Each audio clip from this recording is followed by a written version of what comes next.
अस्सलाम वालेकुम। उम्मीद है आप सब लोग खैरियत से होंगे। मेरा नाम है रोमान तबस्सुम और आप देख रहे हैं रोमन्स वर्ल्ड यूट्यूब चैनल। बहुत ही कुछ कॉमन मिस्टेक्स हैं जिनकी वजह से आपका यूके का विजिट वीज़ा रिफ्यूज़ हो जाता है। आप लोगों ने बहुत अच्छे डॉक्यूमेंट्स लगाए होते हैं, ऐसा आप लोग समझते हैं कि हमने सारे डॉक्यूमेंट्स लगा दिए हैं, सारी रिक्वायरमेंट्स फुलफ़िल कर दी हैं, लेकिन फिर भी वीज़ा क्यों रिफ्यूज़ हो गया? ऐसी क्या कॉमन मिस्टेक्स हैं जिनकी वजह से आप लोगों के वीज़ा रिफ्यूज़ हो जाते हैं? तो आज हम उन तमाम कॉमन मिस्टेक्स को वन बाय वन डिस्कस करेंगे। मैं कोशिश करूंगा वो सब चीज़ें कवर कर दूं जिसकी वजह से वीज़ा रिफ्यूज़ होता है। मैं आप लोगों के साथ डिस्कस करूंगा एप्लीकेशन फॉर्म को। एप्लीकेशन फॉर्म में बहुत छोटी छोटी मिस्टेक्स होती हैं जो आप लोगों से हैपन हो जाती हैं। आप जब भी अपना एप्लीकेशन फॉर्म फिल करें उसको क्रॉस चेक ज़रूर करें।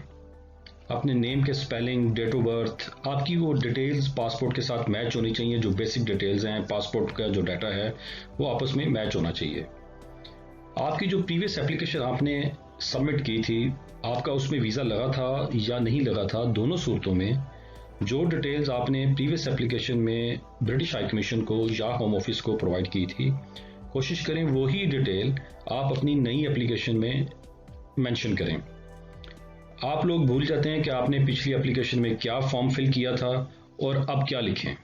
तो ये छोटी छोटी मिस्टेक्स हैं जिनकी वजह से आप लोगों का वीज़ा रिफ्यूज़ हो सकता है। ये बहुत इंपॉर्टेंट है कि आप अपनी प्रीवियस एप्लीकेशन का जो फॉर्म है उसकी कॉपी अपने पास सेव करके रखें। आजकल तो ऑनलाइन एप्लीकेशन फॉर्म फिल होती है, आप उसको पीडीएफ की शेप में अपने ईमेल में, कंप्यूटर में, कहीं पे भी सेव करके रख सकते हैं। और लास्ट में एप्लीकेशन फॉर्म में अपने तमाम फैमिली मेम्बर्स के नाम ज़रूर मेंशन करें, अपने फ्रेंड्स के नाम ज़रूर मेंशन करें। आपकी फैमिली यूके में है या यूके से बाहर है, उसके नाम ज़रूर मेंशन करें। नंबर नेक्स्ट है जी ट्रैवल हिस्ट्री। जो आपकी प्रीवियस ट्रैवल हिस्ट्री है, आपने लास्ट 10 ईयर्स का रिकॉर्ड देना होता है। एप्लीकेशन फॉर्म में 10 साल का रिकॉर्ड मांगा जाता है। आपने कब, कहाँ, कैसे, क्यों ट्रैवल किया था, क्या डेट्स थी, क्या रीजंस थी, आपने जो ट्रैवल किया था वो फैमिली विजिट वीज़ा था या आप किसी टूरिस्ट प्लेस पे गए थे, तो ये मेंशन करना बहुत ज़रूरी है। लोग अपनी ट्रैवल हिस्ट्री भूल जाते हैं कि हमने कितनी दफ़ा ट्रैवल किया और कहाँ पे ट्रैवल किया, तो ये मेंशन करना बहुत ज़रूरी है। कन्विक्शंस के बारे में ट्रैवल हिस्ट्री में पूछा जाता है कि क्या आपकी कोई क्रिमिनल कन्विक्शन है, ऐसी चीज़ जो लाइक ड्राइविंग ऑफेंस है, खा वो लास्ट टाइम जब आप यूके में आए थे तब आपसे कन्विक्ट हो गया था, या यूके से बाहर जहाँ पे आप रहते हैं वहाँ पे कोई ऐसी कन्विक्शन है आपकी, वो छोटी है या बड़ी है, उसको ज़रूर मेंशन करें। नंबर नेक्स्ट है जी प्रीवियस वीज़ा रिफ्यूजल्स। लोगों के लास्ट एप्लीकेशन, जो प्रीवियस एप्लीकेशन है वो रिफ्यूज़ हुई होती है किसी भी वजह से। आप लोगों के पास वो रीजंस नहीं होती। बाज़ दफ़ा आप किसी कंसल्टेंट के थ्रू या किसी एजेंट के थ्रू आप अप्लाई करते हैं, वो आपको आपके रिफ्यूज़ल के लेटर्स आपको नहीं देते या आपको देते हैं और आप उनको लॉस्ट कर देते हैं, तो उनको संभाल के रखना बहुत ज़रूरी है।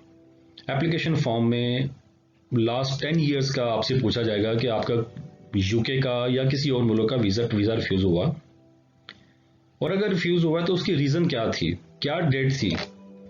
तो वो आपके पास अगर वो लेटर होगा तो आपको लिखना आसान होगा कि लास्ट टाइम मेरे पास लाइक आप कह सकते हैं कॉमन मिस्टेक होती है लोगों से या कॉमन रिफ्यूज़ल है कि इनसफिशिएंट फंड्स थे, तो आप लिखेंगे मेरे इनसफिशिएंट फंड्स थे, अब मेरे फंड्स सफिशिएंट है, मैं अब दोबारा अप्लाई कर रहा हूँ। तो अपना जो प्रीवियस रिफ्यूज़ल लेटर है उसको भी अपने पास महफूज रखें ताकि आप जब नई एप्लीकेशन फॉर्म फिल करें वो डिटेल्स उसमें लिख सकें। नंबर नेक्स्ट है जी प्रूफ ऑफ इनकम। आपके फंड्स क्लियर नहीं होते।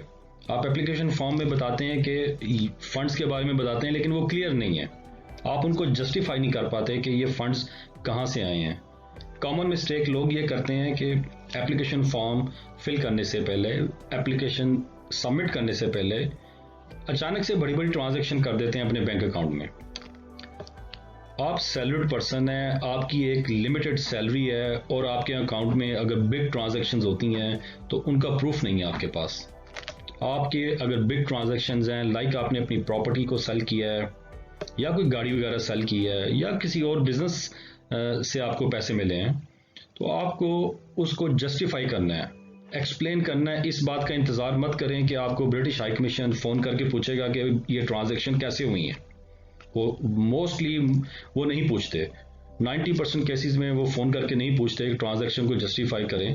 आपको इन एडवांस वो ट्रांजैक्शन जस्टिफाई करनी होगी, उनको बताना होगा कि ये ट्रांजैक्शन इस महीने की इस डेट की ट्रांजैक्शन है और इसकी एक्सप्लेनेशन ये है।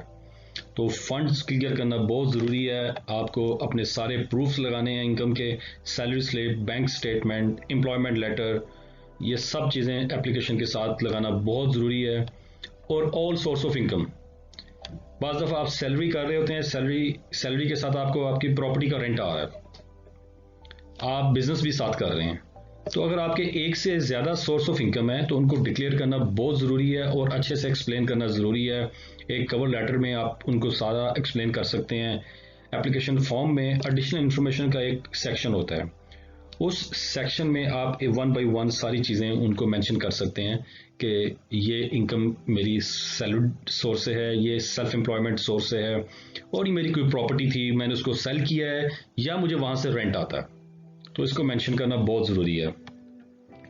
और इसी में प्रूफ ऑफ इनकम में लोग डॉक्यूमेंट्स मिस कर देते हैं, भूल जाते हैं लगाना, तो तमाम डॉक्यूमेंट्स लगाना बहुत ज़रूरी है। ये एक ऐसी मिस्टेक है जिसकी वजह से आपका वीज़ा रिफ्यूज़ हो सकता है। आपको स्पॉन्सर किया गया है यूके विजिट वीज़ा के लिए और आपके पास स्पॉन्सर्स के साथ जो रिलेशनशिप है उसको आप ठीक तरह नहीं बयान कर पाते। आपको अपनी एप्लीकेशन में बताना है कि आपका स्पॉन्सर के साथ क्या रिश्ता है।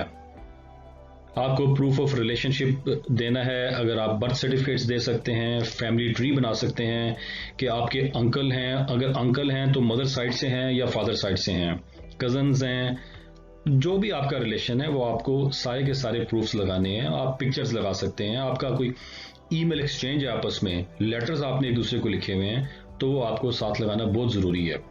इससे आपकी एप्लीकेशन स्ट्रांग होती है और अच्छे चांसेस होते हैं कि आपका वीज़ा लग जाए। नंबर नेक्स्ट है जी, सेम इनसफिशिएंट डॉक्यूमेंट्स। आप बिजनेसमैन हैं और अपने डॉक्यूमेंट्स पूरे नहीं लगा रहे। आप बैंक स्टेटमेंट, आपने एक बैंक स्टेटमेंट लगाई है, दूसरी बैंक स्टेटमेंट लगाना भूल गए हैं। आप टैक्स पे कर रहे हैं लेकिन आपने टैक्स रिटर्न्स नहीं लगाई। अब बिजनेसमैन ये समझता है कि सिर्फ बिजनेस बैंक अकाउंट लगा दिया है तो ये काफ़ी है, लेकिन उसका जो सेविंग बैंक अकाउंट है जहाँ पे उसने सेविंग्स रखी हुई हैं वो लगाना भूल गए हैं। तो वो भी बहुत ज़रूरी है कि आप अपनी सेविंग अकाउंट को भी साथ अटैच करें। आपकी बिजनेस रिलेटेड इनवॉइसेस हैं, कोई प्रूफ ऑफ बिजनेसेस हैं, ऑल डॉक्यूमेंटेशन, बिजनेस से रिलेटेड जितनी भी डॉक्यूमेंटेशन है वो लगाना बहुत ज़रूरी है ताकि ये साबित हो सके कि आप एक जेन्युइन बिजनेसमैन हैं और आप विजिट वीज़ा के लिए जा रहे हैं।